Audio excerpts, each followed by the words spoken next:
Hello and welcome to the Nintendo E3 2021 Nerds at Large post-conference discussion. I'm Darby Hallman, I'm Jeff Mayo. and we are joined by Holden DePardo and Jacob Hamill across the internet. So happy to be joined by them. How y'all guys doing? Doing well. Excited to be here and talk about this awesome Nintendo Direct. Same. I think this has definitely been the highlight of E3 for me. Yeah. Yes. There was a high bar to reach too. Yeah, really.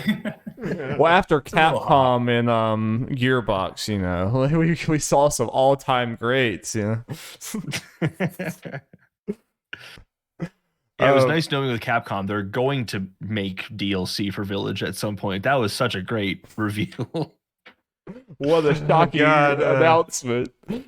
I know. There's Like, usually you announce those things with the product to show, not being like, oh, by the way, we're working on this. yeah. All right, but we're not talking about Capcom. Jeff, you're the man of the hour that was like literally when Jeff got home from work, he has been jittering with excitement like a little kid. I love it. He's just like, he's hyper, and like every time I say something, he like cuts me off, and it's adorable. It's great. I love it. So you are obviously like anticipating this all day. What you think? I thought it was a really good direct. Overall, I think partly because my expectations were in check. My expectations were Smash Breath of the Wild 2. That's how they booked in this thing, and then a couple announcements of new first-party games to fill out the year. They did that, and I think they announced some good ones that people have really been wanting, which we'll get into, like WarioWare and Metroid. And I'm curious about the Mario Party thing. We'll get to that later. And then there's some other things like Shin Megami Tensei 5. Long overdue to see. We got a release date. And especially nice because we're getting that worldwide release. And that is very nice to see. And I'm very curious about that Danganronpa thing. So how everyone else feeling about it? I personally think this was probably the direct that spoke to me the most in terms of games being announced.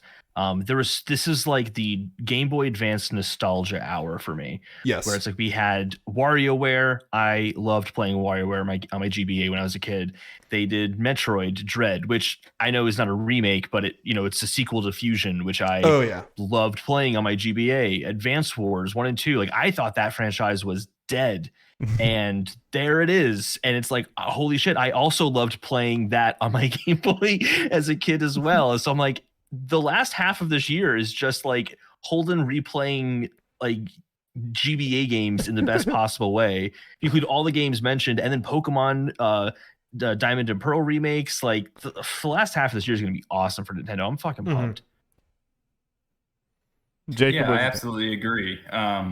There were a lot of things that were not here from this presentation that I think people were hoping for. I think the first thing that comes to my mind is Bayonetta 3, but they showed a lot of things in here that I think are just as excellent and will certainly entertain people in the meantime, like Metroid Dread. I'm ecstatic that SMT5 is coming out in the fall worldwide, which is great. And even like, I've always wanted to get into the Fatal Frame series, and it's cool to see that game, which is a port of one that came out for the Wii U. It's finally coming to the West.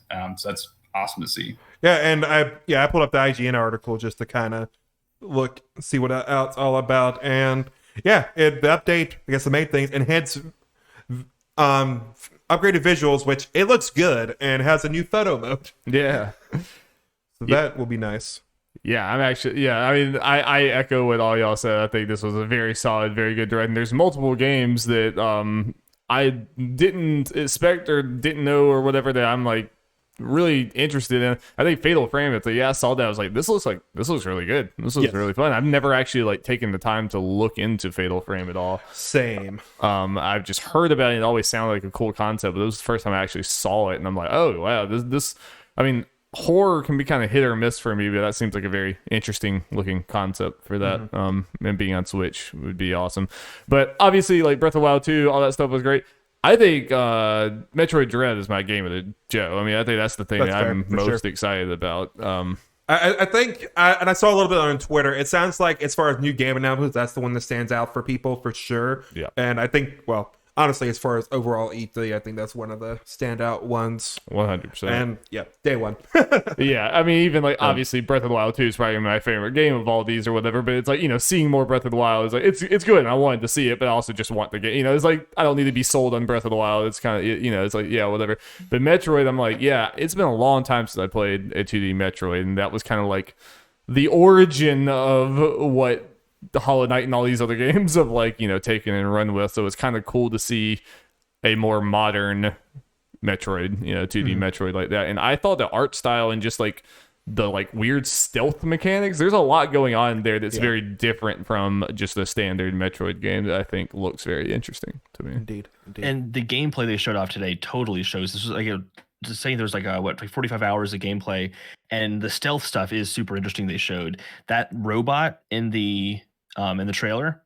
It stalks you throughout the game, kind of like a Mr. X in Resident Evil 2 remake. That's super interesting for this type of game. Yeah. And I mean, it's not, I should clarify, it's segmented to certain areas. So you can go to some areas that it can't access and then you're safe. But if you're in that area, it's a one-hit kill if it finds you and you can't kill it.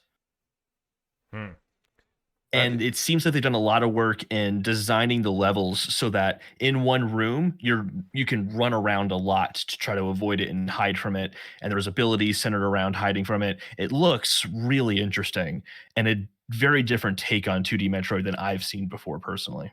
Well, I think I'm unbelievably excited. I think it's smart to, because we have so many amazing like all timers in the Metroidvania genre nowadays in the last few years. So I think it would have been a mistake to kind of just play it straight and just do a normal, like it's a really good, but it's just a Metroid game, it's like normal or whatever. I think that probably would have been a mistake and would have felt like kind of boring at this point. But I think like having a cool new element like this, I think this did a lot for me. When it comes to that. Yeah.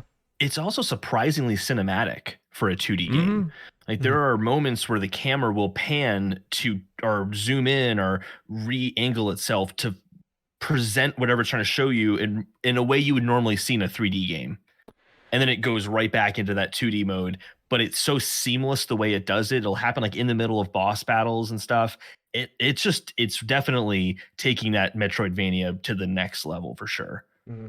Yeah, I was just looking at it again. I don't know what it is. I don't know if y'all agree. I mean, it's a simple art style, but I really like that art style, like in motion. I really think it looks nice. I think the good absolutely, I agree. Translation from like it feels Metroid, but translating that into more modern. Yeah. I mean, it's not as like flashy as like a Ori or something like that, but I mean, I just think it looks very clean, and it has a big like alien vibe to me. It's like this horror thing on the spaceship, which is, I don't know, I think that's really cool. I mean, it's probably what Metroid was always going for, but I think you really captured the horror vibe of this a lot more in this art style than you could in like Pixel. Absolutely. Yeah.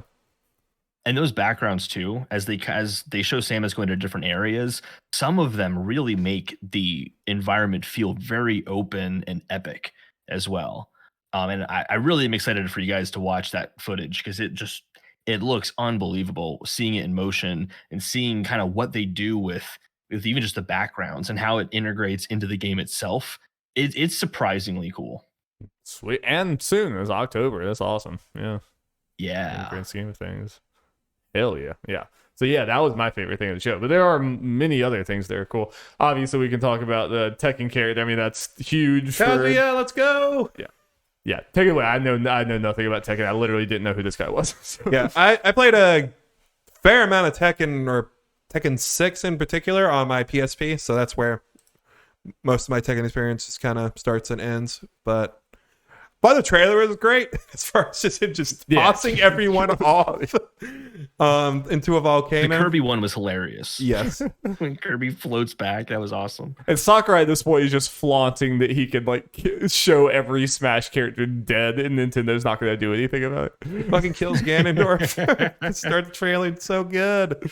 I love it. And as far as Kazuya repping Tekken, I think it's a smart move for a couple of reasons. He is from the Mishima family, which is the main family in Tekken, so it had to be one of them. But you could look at it, could be, you could argue it could be Jin or Heihachi. I think Heihachi, it's partly because in Japan they're very like they like honor voice actors more, and the Hiachi voice actor passed away recently, and that's the second time that's happened. So I think they're just going to retire Hiachi for the time being.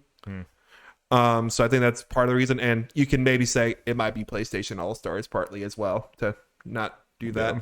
Probably not, but you know. Yeah. And I think as far as comparing him to the other rest of the Mishima clan, particularly Hiachi, because of his demon form, that adds a bunch of stuff to his moveset that helps separate him from the other fighting game characters. Because lasers and he can fly and all that. It's weird. It seems like it comes out and goes away immediately, so I wonder what you're doing to make that happen. It might be a meter thing, maybe similar to Sephiroth's. Or not a meter, but like Sephiroth's one. It doesn't look like it's like an install that you get and then have for a while and goes away. I mean, he was like, he would do a move and it would come out and it would like go. I'd have to watch the trailer. You know, it looked like he has the red aura around him when it goes into, he's able to do demon mode. But I think second Banco rep's a long time coming. I think Tekken's a long time coming. It certainly deserves to be in Smash. I think this is an excellent pick. Oh, 100%. As far as representing video games. Yeah. I mean, Tekken 2. Now you can have Tekken versus Street Fighter in here versus Fatal Fury. Well, the funny thing is you could already do that in Tekken 7 because it has Akuma and Geese. Nice. But, yeah. Oh, cool. Yeah, this is definitely one of those Smash announcements that I totally recognize as a big deal, even if I don't, you know, it doesn't mean anything to me. But. And we get his swag suit, so. Yeah. Hell yeah. Let's go. Yeah, does anyone else have Tekken? I'm not a big Smash person. I'm not a big fighter person in general. So like, I know Tekken. I recognize the character, but for me, it's like, oh, okay, people will be excited about that. I don't really have any thoughts though. I'm excited to see Max's reaction. Yeah. Yeah, I'm in the same way where I don't really have much nostalgia for Tekken, but this is a really cool pick, and it never ceases to amaze me what they can do in Smash with these new DLC characters. Like when he was showing off the moveset, it just seems so complicated and different, like compared to every other Smash character. So it's really cool what they can do. We're already seeing it right now. This is like there's like double the amount of moves that you technically normally have in Smash. Yeah, I'm looking at all these moves. I'm like, okay, how's this gonna work? You literally just put in Tekken commands. Like, you get a 10-hit combo. We're gonna do quarter circles. I mean, obviously. What were you saying, Holden? Oh, I feel like outside of Banjo, I feel like they must look at rumors and what people are talking about and then just do the opposite. Like it feels like it's never actually the characters that people ask for, but it always seems like it excites people nonetheless. Well, it's just really funny how they always seem to do that. That's a little bit of what I love about Smash Bros. I think a lot of other devs would have been like, oh, we have this really big game. We have to put all the most popular things of every franchise. We got to put every like popular character in it. It just ends up becoming kind of boring because it's just like, you know, it's like there, whatever. I like that Smash. They definitely do that. They definitely do some of the popular characters, but then they'll be like, here's fucking Duck Hunt Dog. Here's Wii Fit Trainer. It's like, let's get fucking weird. And it's like, I love Smash for that. Or even like Terry Bogard's like far from the most popular fighting game. You I mean, a part of it makes me feel good because like, it's something I forget sometimes. I actually, you know, I really do have some nostalgia for Tekken, even if it's just that one PS2 game. I put a lot of time into that game. In some ways, just because I feel like Tekken's obviously a bigger series and I have more nostalgia for it. It felt weird having Terry in there, as cool as he is, without Tekken. Now it's like, okay, this feels right. Yeah. Because I've kind of been saying for the most part, Tekken is not my preferred second Banco rep. Because, you know, Cosmos, Agumon, and Tails would be my main ones. But Tekken made the most sense after Pac-Man to me. Yeah, I agree. Totally. I'm excited to see what Sakurai's presentation and see what that Mad Lad did to this moveset. Yeah, and there were lots of like ports and things like this, like Life is Strange coming or whatever. I don't think is like the biggest news. Sorry. I want to say one more thing for the Smash thing, just real quick. Yeah, go for it. Well, Dari, I mentioned it during the reaction. Another rule dead. Hiachi already had a Mii costume. Monster Hunter is back on the table. Capcom is back on the table. Well, Hiachi's not in. No, but Gino is back on the table. No, but Tekken got in. We thought when Hiachi's costume that would come with a Tekken character. I mean, I thought it was just the character. It's just like Hiachi's not going to be in because Well, it's also the series because they like okay, why would the costume come now instead of with the series? I mean, again, I don't know. Again, there are no rules. Like your all your Smash like theories and routines or whatever the patterns that you notice are all fake and anything can happen. All I'm saying is Capcom is back on the table for the last character. They've always been on the table and off the table. It's everything. Yes. It's everything at once. It's Smash Bros. The next one's going to be a Devolver character. Fuck yeah, let's go. Let's go. Ball Guys, Bean. But yeah, Dart saying going into the ports. Yeah, Life is Strange and Guardians of the Galaxy. Kind of weird those things weren't just announced during Square's thing. I guess they wanted to save it for here. But it's cool that those games are Life is Strange, True Colors, and Guardians of the Galaxy are coming day and date on Switch. Yeah. I mean, there's no reason why Life is Strange shouldn't be able to run on Switch. Guardians of the Galaxy, I'm a little more worried about. Oh, no, yeah, that's no question. I think it's a cloud version. Is it? Okay. That'd make more sense. Well, I need to double check that though. I just kind of Guardians, I would not be surprised for sure. The collection will Life is Strange collection should definitely be regular. True Colors should probably work on there too. Yeah, but neither of them I would think would have any problem on Switch. But yeah, I think both of those are cool. It's just there's a lot of Nintendo is at a place right now where it's like a lot of third parties get ported there, even if they maybe shouldn't, because the game will run like shit. So you have to do your research before you buy any third party like that on Switch. Yeah, it's a cloud version for Guardians of the Galaxy, which I don't like the cloud versions of single games like that, but it makes sense for this scale of a game. Mm-hmm. It wouldn't have run otherwise. Guardians of the Galaxy is just the type of game that I'm just never going to buy on my Switch. It's just I'm just not going to do that. I'm just never going to buy it, period. I mean, that is also true, but I might buy it. We'll see. Yeah, I was not impressed by Guardians of the Galaxy. Not even a little bit. I just don't care. Yeah, especially the more. So yeah, I don't think I care that much either. But. Yeah, I get why they're making the game. It'll be popular. Although, I don't know, Avengers did not play out very well. So it's the same studio. Not the same studio. It's Square, but it's a different studio. I think it'll be. And it's a completely different situation. I think it's going to be a well-made game. It's Eidos Montreal. They just made Shadow of the Tomb Raider, which is very good. I mean, this looks like Shadow of the Tomb Raider. I mean, I think it's going to be a at least standard, pretty good third-person action game with a Guardian story or whatever. And I'm kind of burnt out on those games, but I don't think it's going to be like a trash fire like Avengers. I think it's going to please a lot of people. I just don't think I'm one of them. Anyone have? I thought Eidos Montreal did make Avengers. Who made Avengers then? Crystal Dynamics. Yeah. Oh, that's right, Crystal Dynamics. Yeah, and the fact that when we saw the gameplay, that's when I finally was like, okay, I know what this is. This is Uncharted Tomb Raider. I mean, it straight up is. I mean, it has some more superhero abilities and everything, but it is like a third-person shooter thing or whatever, like Tomb Raider game. I mean, that's what it is. Yeah. Anyone have any Super Monkey Ball nostalgia? Okay. I played it on an iPhone. It was cool there for a week when it came out in the App Store. Mario Party Superstars. So what is this? Okay, so I looked it up. It is a collection of 100 minigames from the franchise's past, but also including 5 Nintendo 64 era boards, including Peach's Birthday Cake and Spaceland. This is a brand new title, and that kind of rubs me the wrong way. It's also bigger than Super Mario Party. Yeah, this game just looks better. You never finished that game. I know. You gotta finish your carrots before you get down. In some ways, I am excited for this game because it is kind of a remake of, old stuff, but a lot of the old stuff. It looks really good, and it only has 5 boards at the moment. And that's probably all it'll have until 4 years from now, and they randomly drop more. But the boards are a lot better and more interesting than the Super Mario Party by a big margin. Yeah. Even from the little I saw of this. So I am actually interested in this game as bad as it makes me feel. I feel like I feel dirty. I don't want to buy it out of spite. I'll let you buy it if you want to do that. Super Mario. I'm not a big Mario Party fan, so I just don't have a lot of experience with the games. But it feels like Super Mario Party could have been a platform for Mario Party going forward, where like all this stuff could have been DLC for Super Mario Party. Holden, that's what it should have been. Yeah, Oh, 100%. Yeah.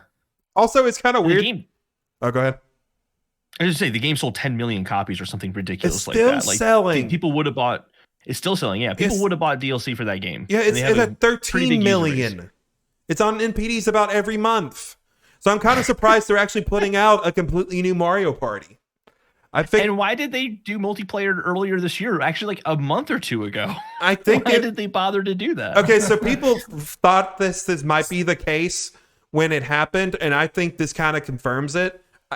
People thought they put it in to test out for a new Mario Party. I think that is true. I just did not expect the new Mario Party this soon. Yeah. 13 million guinea pigs. This is have to buy another game now. I mean, this is a great example of like. I mean, I think everyone has a love-hate relationship with Nintendo, like everyone. And this is one of those things. They have such an awful philosophy of like it's always just sequels, no matter what the game was, no matter what happened, even if it doesn't make sense. And we should just do it as like sequel, or whatever. And it's like Super Mario Party came out, it was rushed, it was just shot out the door, and that's just what it is. And we move on, and it's like it's ridiculous. I mean, even Splatoon there should not be a Splatoon 3 right now. Splatoon 2 shouldn't have just died. I mean, it's like you have a great games as service, do the thing. You know, it's like Nintendo's just fucking horrible at that. They're like, we talk about Activision with Overwatch being bad. Nintendo is like 10 times worse when it comes to. They just can't support games. Smash is the only one they seem to figure it out with. Yeah, it's like everything else. I agree with everything you're saying. I'm just playing devil's advocate because I'm a Nintendo fanboy. At least they don't do the crazy microtransactions, and when you buy a game, you just get the content of that game. Yeah, but they will sell you 3 games when they should have sold you. You know, I don't know. Yeah, I mean that is true. There's pluses and minuses. I feel dirty about wanting this. I hate myself. You can take a shower. I can't though. They just redid our tub. They can't keep getting away with this. I literally can't. So yeah, I'm interested to see the treehouse, and again, this does look significantly better than Super Mario Party. So, yeah, we talked about Metroid Dread, hype as fuck. Yeah. Let's see. One note on Metroid Dread I forgot to mention earlier. That game is, and I'm not surprised. This should not be a surprise, but it shouldn't be this way. That game is $60. And Metroid Prime 4 is also going to be $60, most likely. There should be a difference there, I think. I mean, I'm more excited about this game than Metroid Prime, to be honest with you. I'm not surprised because they did Link's Awakening remake for $60. Yeah, and that shouldn't have been $60 either. But I paid $60 for it, so apparently that is the value of the game. Yes. Whatever. I cut you off, Jacob. I'm sorry. Fanboys. Oh, no, you're good. I mean, Nintendo, I'm not surprised at all. Like, there's so many things that like I think Nintendo could sell at a lesser price that would sell more copies in the long run, but they just seem determined to sell everything at $60. Like, for example, that Famicom Detective Club, that looked really interesting to me, but I think those games together go for like $40 or $50, which is absurd. Yeah, that's ridiculous. Yeah. You gotta explore the pricing model a little more than that. Well, Captain Toad Treasure Tracker's $40. Why did they make that $40? I think that's actually a surprisingly content-filled game, considering one of the criticisms was there wasn't enough content. There's tons of content in that game, a ridiculous amount of content, in fact. Yeah. But that's still $40. Why? Like, I don't get it. Well, hold on. The true question is, where's Captain Toad 2? Seriously, great question. I want Captain Toad 2. Yeah. But legit, I mean, we don't need to go through a whole nother segment of it. I mean, not that it's necessarily the highest bar, but I mean, I think this is my E3 game of show. I mean, this is my favorite game I've seen. Really, favorite showing of a game. It's easy to make the decision for me because Elden Ring technically isn't a part of E3. So. Okay, all right, but for our purposes, okay. Yeah. What is E3 really? Though? Yeah, exactly. Yeah, because Go ahead. You can go ahead. No, I was going to make a dumb tangent about Banco only bringing Dark Pictures Anthology to E3, technically. Oh my god, did they really do that? Their showcase today was just that. They announced that last night. So a bunch of games media people were like, "Oh, so I can just stop watching after Nintendo? Thanks." And like the size of that game is probably as long as their event anyway. So what are they doing with the event for just that one game? Okay, so let's move on then to Wario Get It Together. Yeah. About time for new Wario game. This has been one of those franchises when people are like, okay, this is perfect for Switch. Where is it? And it is finally here. I was very glad to hear, Holden, when you said their segment at Treehouse was only like 11 minutes. That's perfect. That's all I need to see for this game. They showed enough to make me realize this is actually a really unique take on WarioWare, which is not, I don't think, obvious from watching the trailer.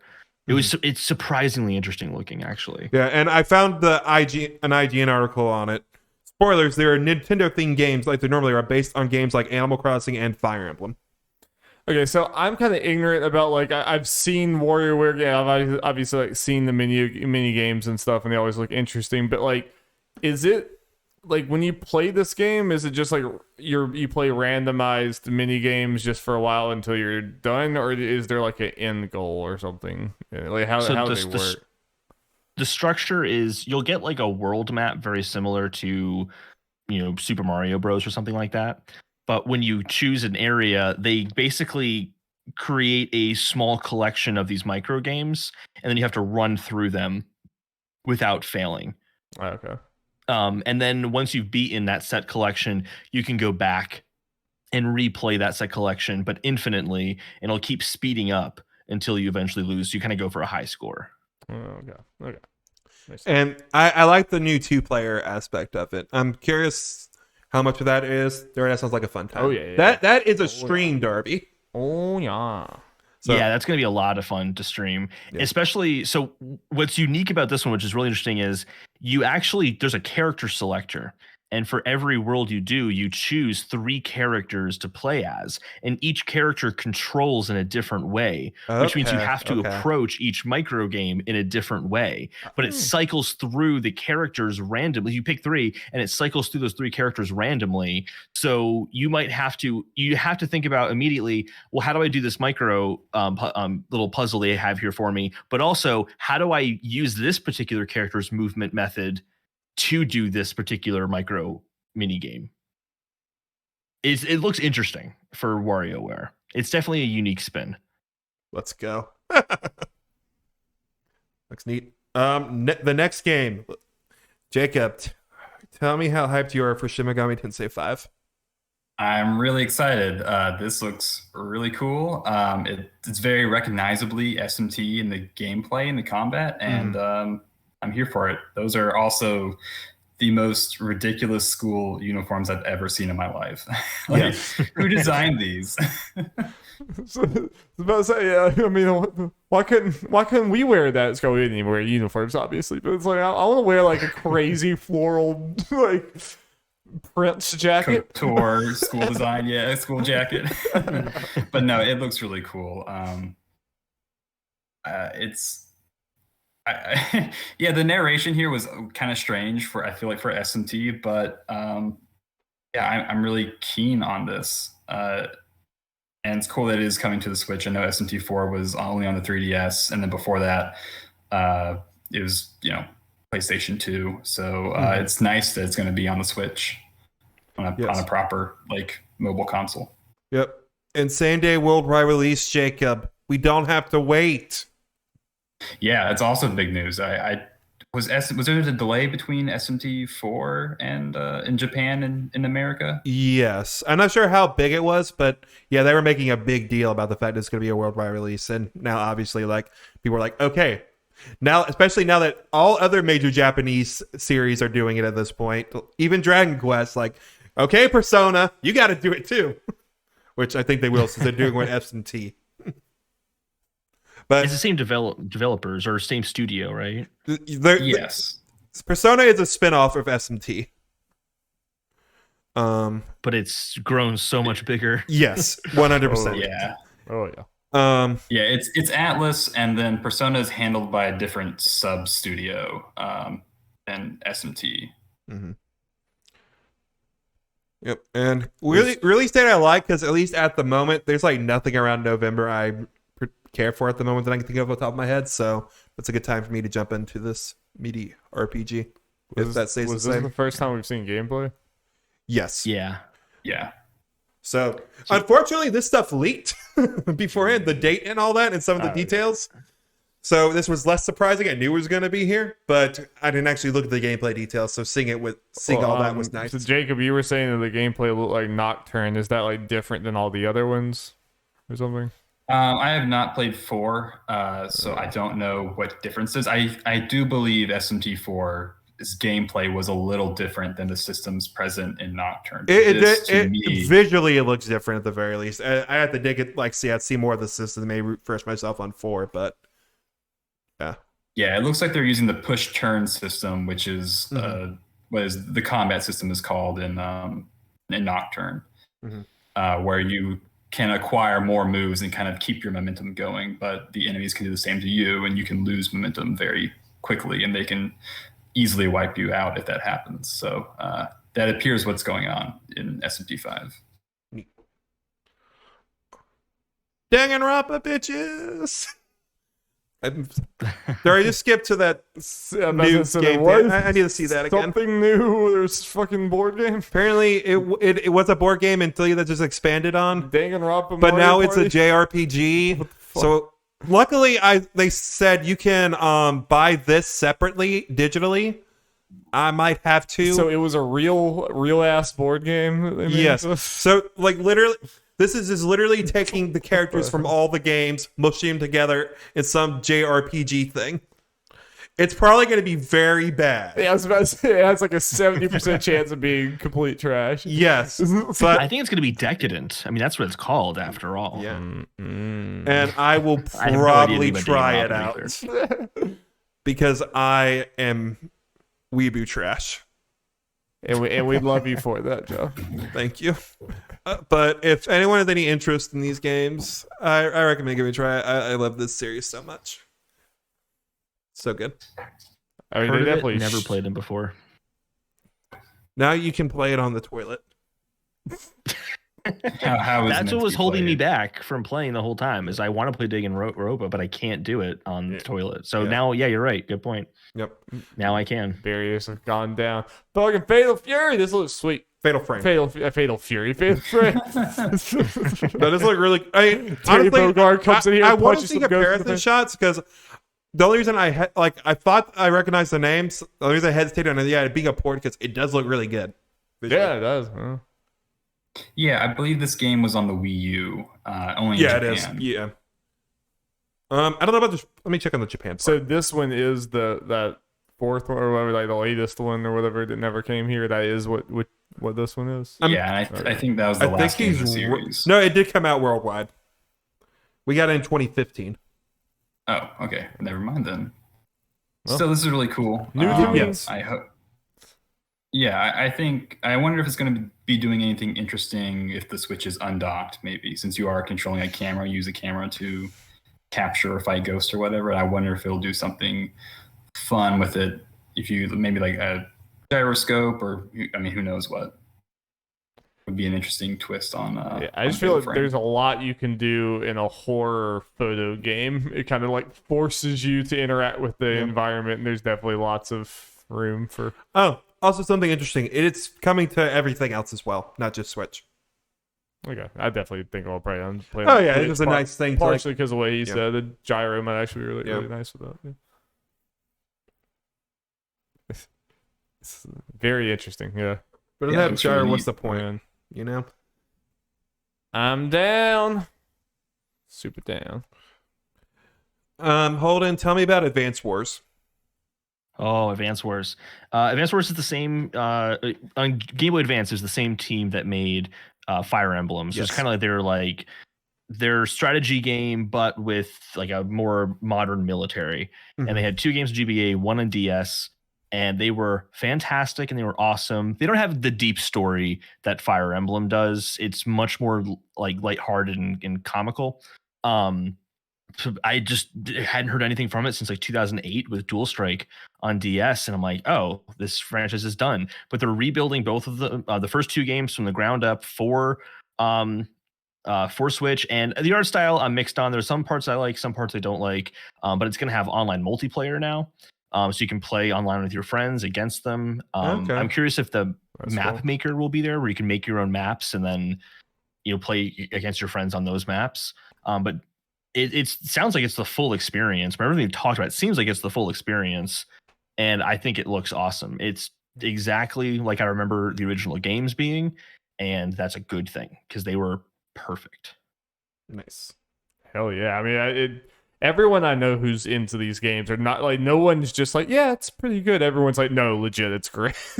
Oh, apparently Way Forward's helping on Advance Wars. Okay, I was about to say that, Mhm. like, the sprite or whatever, when it was a sprite but it was moving or whatever, it looked exactly like Shantae's sprite that Okay. move or whatever. I thought it looked very Way Forward, so I was like, okay, that makes a lot of sense. Yeah. Cool. It's the character sprites is the only thing I really have like an issue with. Like when you look at them on the map, they look a little weird, especially in the watching it on full screen during the treehouse and seeing like just 30 minutes of raw footage. I'm like, the infantry characters look a little weird. Everything else I think I like.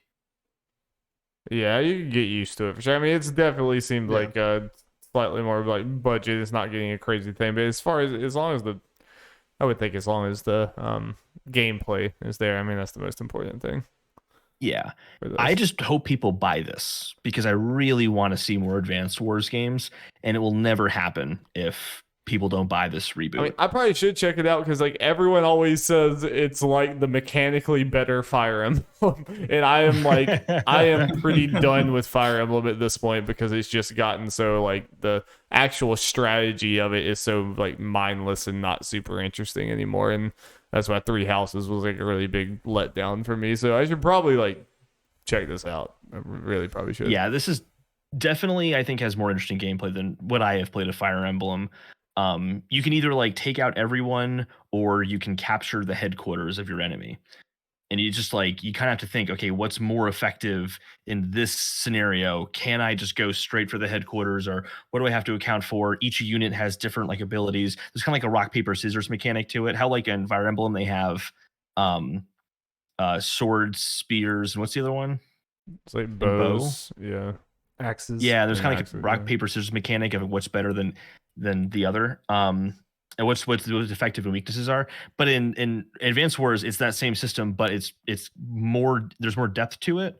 Like you have different types of tanks, different types of artillery, different types of infantrymen, and it's just there's a lot to consider, but it's all very simply put. Mm-hmm. Yeah. It's good. It's good stuff. It's probably like just directly copying or like spiritual successor of Advanced Wars. But did you ever play Wargroove?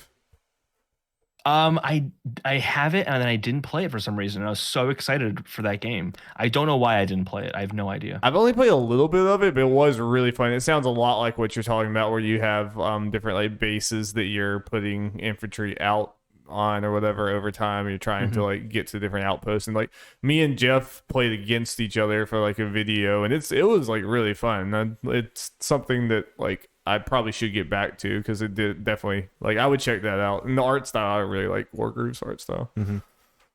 Yeah, if you liked, what I played of Wargroove, I can say if you liked that, you will like Advanced Wars for sure. Yeah.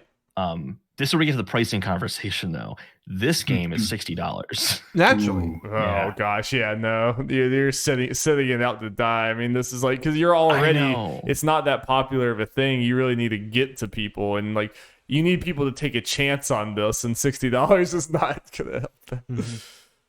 Yeah, I don't understand this. I mean, the Game Boy Advance games were probably $30 a piece when they came out, but they didn't have to put the effort into making brand new games. Like all of the logic of the game is the exact same. It seems it's just the art style that changed. So I'm annoyed, but here at the same time, to play devil's advocate, I do think the price is overpriced. But to play devil's advocate, if they were to release a brand new Advanced Wars game, it would probably meet a $60 game threshold because it would probably have more visual similarity with Fire Emblem.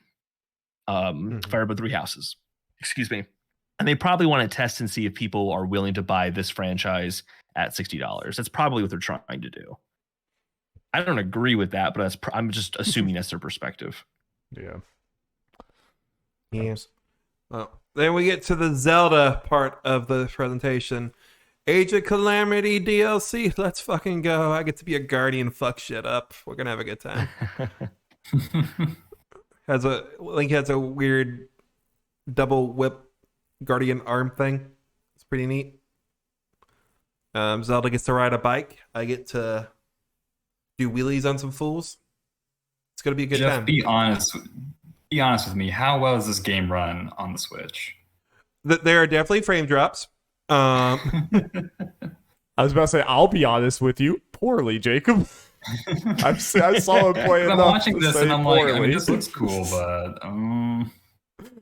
Almost every time I saw him do a big attack, it was like, goodbye frame rate. It doesn't crash or anything. So you're saying like dual whips are probably the perfect weapon for that type of game on that platform? Yes. But I am excited. Game's great. Anyone care at all about Skyward Sword? I'm excited to play because I never finished it, and I'd like to finish it. But it's going to be Skyward Sword. I don't know. There's no way I have the patience. I remember watching, and like my girlfriend at the time, way back then, playing it, and it was like, it's just so slow and so so hand-holdy in a weird way. I know there's no way I would ever get through it. I like how they never show Fee in these trailers. Breath of the Wild 2, baby! They did it. They showed the thing. We finally got a release period. A very long one, but we got it. Holden, thoughts? I liked the footage I saw a lot. I'm really excited to learn more, but I definitely still have a lot of questions. But like everything they showed, I'm like, oh, this is amazing. This is clearly a bigger experience than I was anticipating. So I get why this is going to have like almost a 6-year development cycle when it finally comes out, despite using a lot from Breath of the Wild. It looks like there's a lot here. Mm-hmm. And I'm very excited to see more about it, but I still have a ton of questions. Yeah, I would say like the trailer didn't like wow me to the point where like I don't think I'm gonna remember this trailer for like years to come. I don't think it's gonna be something that's like, you remember that time? Like, I think I'll probably forget about this trailer in time. And I honestly think the original Breath of the Wild trailers, which were just iconic. Right. But I think part of that is because we already had Breath of the Wild, and it's just like it's hard to like recreate that magic as far as like a marketing thing or whatever. I have full confidence that when this game comes out, it's going to be like my game of the year. It's going to be incredible and everything. And it's just like I think part of it is just I don't even need any of these trailers, and it's just not going to wow me in that way if this is just kind of a normal trailer for it or whatever. And like, yeah, we've already seen this stuff before, so it's not going to get me there. So like, that's why I'm saying like, Metroid is like with beyond a shadow of a doubt my favorite showing of a game here, even though I think this will probably ultimately be my favorite game. So it's like, I thought it looked really cool. It just like nothing blew me away, I guess, Yeah. I like the trailer, like, just with the context of, okay, it's coming next year, probably later in the year. Like this time next year at the earliest, maybe. And I think there's a good way of saying, okay, here's some of the new stuff for Breath of the Wild. This is how it's going to be different. Yes, you're flying in the sky and all stuff. Here are some new abilities and all that you can mess with. You get this looks like weird Gauntlet thing that has a bunch of weird abilities. You get a flamethrower at some point, it looks like. Yep. And yeah, that's cool. Yeah. And you get to become a puddle or something. Go through yeah, that one's really confusing to me.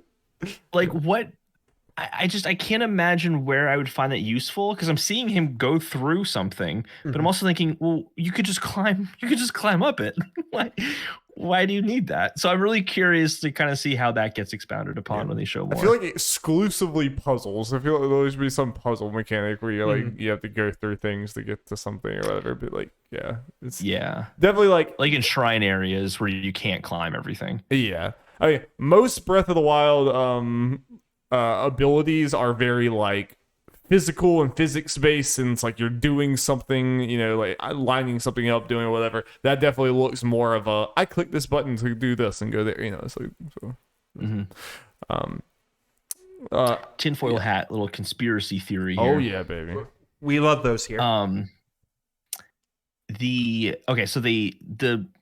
equivalent of stasis they show in this, where like he pushes the ball back, but they also have this like crazy like black and white effect at the same time, and it kind of seemed like it was as if he was reversing time. I thought the same like thing. What that object did, like it reversed time. And a consistent theme that we've seen in these trailers is music played backwards. Yeah. Is time and the reversal of time gonna be like the MacGuffin element of this? It could be, because they mentioned, I saw when just trying to look at stuff real quick, they didn't reveal the title for this because it would give away what the story is actually about. And I think time, like, right there on our screen with the puddle thing, which kind of went into the water thing. Yeah. It was like it was a raindrop going in a thing, and it just went backwards. Yeah. And I know it's probably not canon or whatever, but Age of Calamity has already done time travel and everything in this universe, in this world. And they said that was canon. Yeah. And they did say that. I think they said. Oh yeah, this is probably a way that was like that isn't a reality that was maybe turned back or whatever. I mean, holding at the end of Age of Calamity, they like save everyone, and it's like a different timeline. Basically, it's like a very, it's very boring and bad. It's like that's really dumb. Yeah, it's very dumb. It's very dumb. I'm sorry, Jim. I knew time travel was a part of it, but I didn't realize it like had a happy ending. Time travel to get to a happy ending. The whole point was it was a devastating end to what happened. That was the whole point. That's why it's called Age of Calamity. I'm right there with you, but we don't have to adjudicate relegate that. Right? So here's like one more kind of thought I had on this is on that like time travel like conspiracy idea I have. It's not a conspiracy, but anyway. There are shots where they show these huge land masses in the sky, and then they show at the end Hyrule Castle kind of alone being the only kind of floating island in the sky, right? Maybe you are reversing time to put these things back in place and restore the world. Yeah, I can and see you'll that. be able to navigate the full open world that we played in Breath of the Wild, but chunks of it will be missing because they're floating up in the sky now. Yeah, I could definitely see that. Yeah. Also, a couple of things. One, potential time travel related things. Turning back time shows more. This is the Majora's Mask Breath of the Wild, as you know, Majora's Mask is to Ocarina of Time. Getting timey-wimey. Yep. And also, is there maybe it's more than a coincidence they're showing Skyward Sword leading into this? You know, sky. I mean, you are falling in the sky, just like you do in Skyward Sword. It's actually BioShock Infinite cross for Columbia's up there. You got to find Booker and Jacob, and create the Columbia. Did you ever play Breath of the Wild 1, Jacob? I have not. No, Breath of the Wild is a game for me where I know I would really enjoy it, and just for some reason I just have not gotten around to it. Do it, you coward! Did this trailer do anything for your excitement to absolutely. go do I mean, sometimes with games like that, you need something like a sequel to be announced to kind of give you the kick in the pants to go ahead and play that game that you missed out on. And so I think seeing this, I might very well pick up Breath of the Wild. Well, I have no doubt I would. Sorry, go ahead. I was going to say, if you want to, unless I'm really forgetting, I got a physical copy if you just want to borrow that. I did also pick up a physical copy a while back when it was on sale, just for I don't know, just for when the time was right. Fair. But yeah, I have no doubt I would enjoy that, and probably this game too if it works out.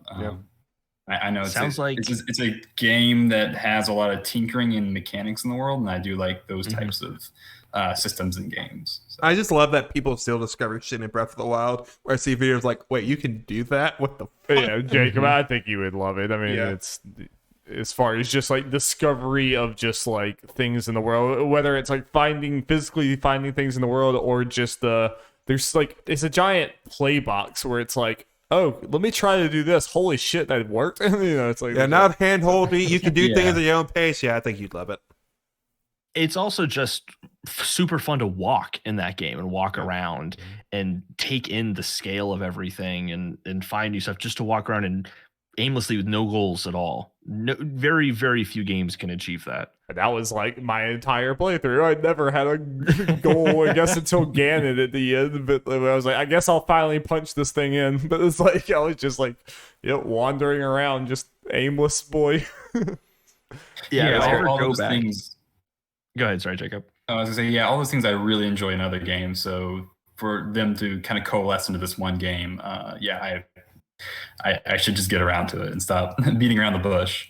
Yeah. You got no excuse. You have a copy of it in your house. Yeah, You have no I really excuse. do. You gotta I also found it was a fun game. It was a fun game to play like for freaking 10 hours in one day and no life of it. It was also a fun game to just play like when I was falling asleep and just like wandering around a little bit. Find They get few a shrine things and out be of the like, way all or right, something. and then, it's like fun in little spurts too. Yeah. But yeah, I mean, it's not. This doesn't seem like anything like crazy drastic, jump out and punch you in the face different. But there's definitely like things there. I'm excited for people to reverse those backwards things at the beginning to see if it like says anything. It definitely sounded like voices that were like playing backwards or something. It might not be, but it sounded like it was. I think there's gonna be. I'm already more intrigued with the story of this game than I was in the original, because like, I don't know, like I don't think I'm alone in saying I think the original story is like okay, Yeah. it's pretty not straightforward. trying to be something Yeah. crazy. It's a very kind of basic. The actual story is like, the lore is more interesting than the story, if that makes sense. But like this one, I'm definitely more interested in like what actually happens, from A to B in this. Now, okay. One potential bummer is we saw Zelda fall and we see all the gameplay. So Yeah. I the don't whole think she's potentially Zelda being playable thing just may not happen. That makes me sad. playable. They're fucking cowards. Yep. I think Link will probably be the only playable character, but there is like a pretty I don't know if Nintendo's trolling us, but there's a lot of people noticing that we never see Link's face in the trailer during gameplay, and he has different lengths of hair at certain points in the trailer. Holden, don't give me hope. I think it's probably just like I know. 3 months later kind of thing. Like in Ocarina of Time, there's like a gap. It's probably something more like that than it is Zelda being playable. But a lot of people are now thinking Zelda's playable, and Nintendo knows that people want that. So I can totally see them like trolling us and getting us to think about that as opposed to everything else, like time travel or something like that. I'm just gonna assume that they're cowards, and then if they aren't, then great. Yeah.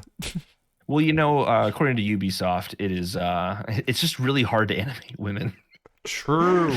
We just don't understand women. How do they work? How do they walk? How do they move? What the fuck's going on? Just enigmas. Yeah, it's impossible. No one could ever learn how to do that. Okay, to be fair to Ubisoft, they did create the greatest female character of all time, a Rabid Peach. Just saying. Truly a bastion of progressive. Oh man, that's hilarious. The greatest female character in all of video games. Yes. The Mount Rushmore of female representation. Move over, Lara Croft and Samus Aran. Yes. Also, Nintendo's 2022 looking pretty good. Yeah. Everyone's 2022 is looking awesome forgetting now. what all they have. 2022 is going to be the year that we get a lot of the floodgates of everything delayed because of COVID will open, basically. Yep. Yeah. Well, Dari, just to tell you the 5 things I'm thinking of: Zelda, Mario plus Rabbids, Pokemon Legends, Splatoon, Project Triangle Strategy. Yeah. That's a pretty good list of games already. It is. Yeah. Absolutely is. Yeah. There'll probably be a Pokemon game in there too. Maybe we'll see Bayonetta 3. Maybe we'll see Metroid Prime 4. Who knows? You already got Legends, you greedy bastard. What more are you? I'm a Nintendo fan. I need it all right now. True. I just want Pokemon Unite because I'm a weird boy. So bring this up and then we can go. There was At least you own it. no Pokemon in this thing. Yeah. So that's normal. So Pokemon's dead is what you're saying. which means we could, legitimately get like a Pokemon showcase in the next couple weeks, and yeah. Yeah, I think we will. Pokemon usually separates themselves from the Nintendo They do, Directs. but honestly, E3 Directs, if you look back, it may not be the most major announcements or things, but they're usually in there and announce something. They had Dude They'll Man use your Treehouse for sure. They had Dude Man at his desk drawing a picture of Pikachu. Yes. Talking about the idea of a Pokemon games that one time. Yes. Well, that was Nintendo. Any parting thoughts from anyone? I mean, I think it was a fun showcase. I definitely think it was. Out of all, I think it was definitely the best showcase as far as just most of the things I'm interested in. It was in and out, and didn't waste my time. As far as a company, and I know I'm biased, I feel like they had the best actual new announcements. Like even Microsoft, I like the showcase. Not too much actually new announcements as far as games go. Just really Redfall. A tone piece trailer too. Yeah. And yeah, most of these new games they announced, actually maybe all of them, unless you count Mario plus Rabbids, which is at Ubisoft's, are coming out in the next 6 months. Yeah, that's huge. And Microsoft's event was good. It was a really good event. Yeah. But a lot of those games, I'm like, I don't know if that's going to be a good game or not. Redfall, that's a cool trailer, but I don't know if that's going to be a good game or not. It also comes out when, and that's kind of like the theme of Microsoft's event is that looks like a good game. I don't know if it's going to be a good game, and it doesn't come out for a while. Whereas Nintendo, it's like, oh, I know Metroid Dread's going to be fucking awesome. Mm-hmm. I know WarioWare is going to be a blast. I know that I'm going to enjoy Advance Wars when that comes out, and all those games are coming out very soon. So I definitely had a lot of moments this event where I was gasping, oh my God, they did it. Even just watching reaction videos of people watching the Metroid Dread trailer is just, it's joyful to just have that huge epic announcement that I've been waiting for. And it's just awesome. And this is the only event in all of this year's E3s that gave me that, except for Capcom. Yes. Yeah, exactly. With this Nintendo Direct, for me, what stands out with them is that they were able to kind of sell me on things that I had not seen before. Whereas when I look back at Microsoft and the Summer of Games and the other things, the stuff that I was the most excited coming out of those were known quantities to me. Whereas I had no idea about Metroid Dread, but that looks incredibly cool. Fatal Frame, I've never tried it before, but it looks really cool.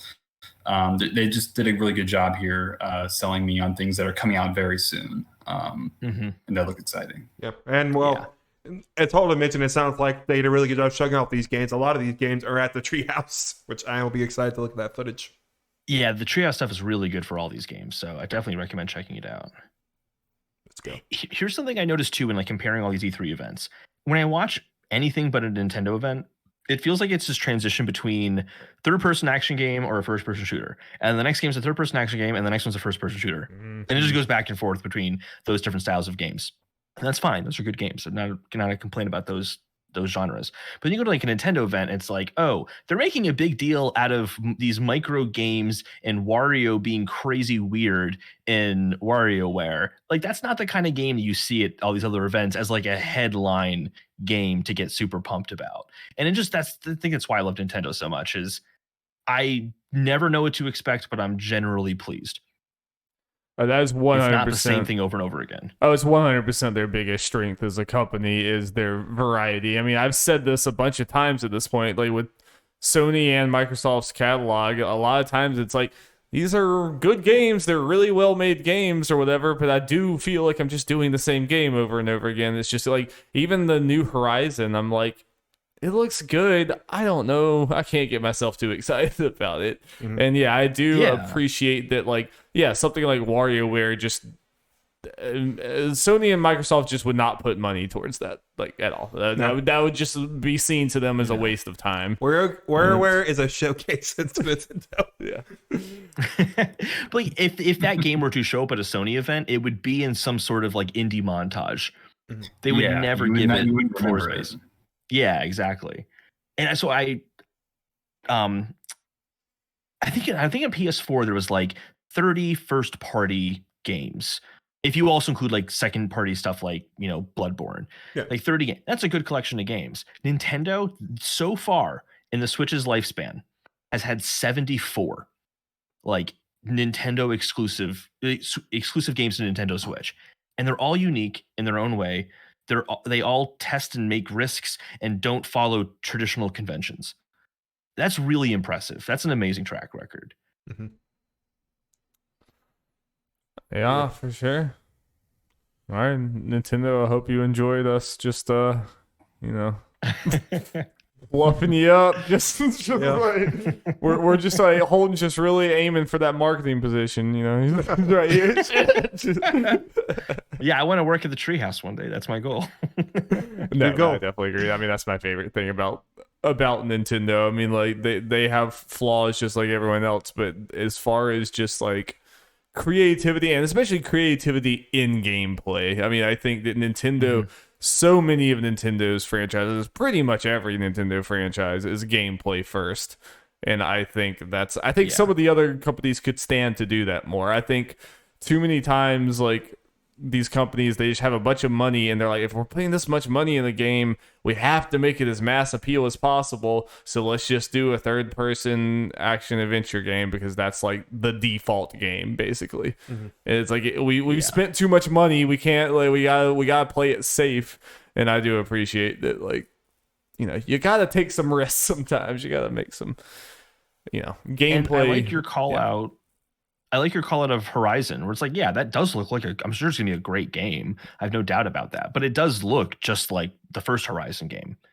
Whereas the little bit we've seen of Zelda, I'm like, oh, there's gonna be a big differences in this game. There's gonna be fundamentally a different experience than Breath of the Wild, the first one. And I can already tell that from a handful of gameplay focus. Like Mario and Zelda, Breath of the Wild and Odyssey are both like, the actual act of what you're doing minute to minute is just creative, and it like makes you want to do different things or whatever. And I just hate the whole, like, a lot of games right now are just becoming like checklists on a map, and like everyone does the actions the exact same way as everyone else. Like, I like that like all of us playing Breath of the Wild are going to do like wildly different shit.